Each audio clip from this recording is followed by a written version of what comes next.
warahmatullahi wabarakatuh.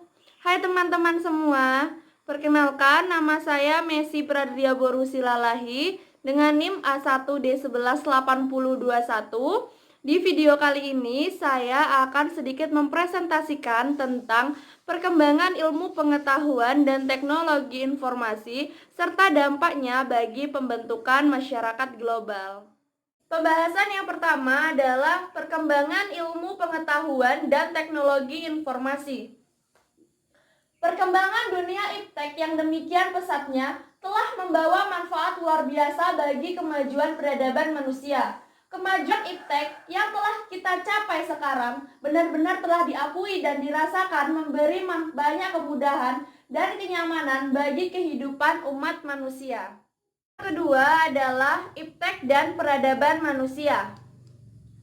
Sains dan teknologi adalah institusi manusiawi. Nah, maksudnya di sini adalah bahwasanya sains dan teknologi merupakan suatu karya yang dilahirkan atau diciptakan oleh manusia. Oleh karena itu, tanpa adanya manusia, tanpa adanya masyarakat, maka sains dan teknologi pun tidak ada. Selanjutnya adalah pengaruh perkembangan iptek terhadap beberapa pola kemasyarakatan, di mana di sini berpengaruh pada dua pemenuhan kebutuhan, yakni pemenuhan kebutuhan primer, yakni sandang, pangan, dan papan. Sedangkan pada pemenuhan kebutuhan sekunder meliputi bidang industri, transportasi, komunikasi, dan juga kesehatan. Yang keempat adalah dampak dari perkembangan iptek bagi pembentukan masyarakat global. Nah, yang pertama adalah dari bidang ekonomi.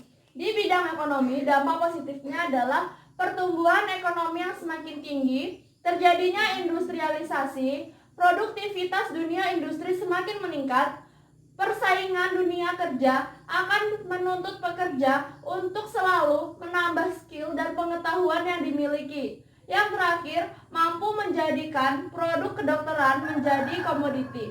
Dan dampak negatifnya adalah terbukanya pasar bebas, terjadinya pengangguran, serta munculnya sifat konsumtif. Di bidang sosial budaya, dampak positif yang dirasakan adalah perbedaan kepribadian pria dan wanita, meningkatnya rasa percaya diri, kemajuan ekonomi di negara-negara Asia, tekanan kompetisi yang tajam di berbagai aspek kehidupan sebagai konsekuensi globalisasi yang akan melahirkan generasi disiplin, tekun, dan bekerja keras. Sedangkan dampak negatif yang kita rasakan adalah keperosotan moral di kalangan warga masyarakat, kenakalan dan tindak penyimpangan di kalangan remaja, serta pola interaksi antara manusia yang mulai berubah. Di bidang pendidikan, dampak positif yang kita rasakan adalah munculnya media massa, khususnya media elektronik sebagai sumber ilmu dan pusat pendidikan. Yang kedua, munculnya metode pembelajaran yang baru. Ketiga, sistem pembelajaran tidak harus melalui tatap muka. Sedangkan dampak negatifnya adalah penyalahgunaan pengetahuan bagi orang-orang tertentu untuk melakukan tindak kriminal.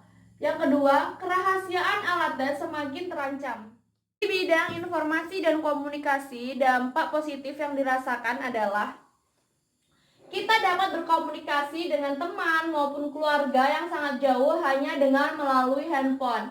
Yang kedua, lebih cepat mendapatkan informasi yang akurat dan terbaru. Sedangkan yang ketiga, mendapatkan layanan bank dengan sangat mudah. Dampak negatif yang kita rasakan pada bidang informasi dan komunikasi adalah kecemasan teknologi. Yang kedua, pemanfaatan jasa komunikasi oleh jaringan teroris. Dan yang ketiga adalah penggunaan informasi tertentu yang disalahgunakan oleh pihak tertentu untuk mencapai tujuan tertentu. Di bidang politik, dampak yang kita rasakan adalah timbulnya kelas menengah baru yang akan menjadi pelopor politik untuk menuntut kebebasan politik dan berpendapat yang lebih besar. Proses regenerasi kepemimpinan yang akan berdampak dalam gaya dan substansi politik yang diterapkan sehingga kebebasan dan persamaan semakin kental. Di bidang politik internasional juga terdapat kecenderungan tumbuh berkembangnya regionalisme sehingga melahirkan kekuatan ekonomi baru.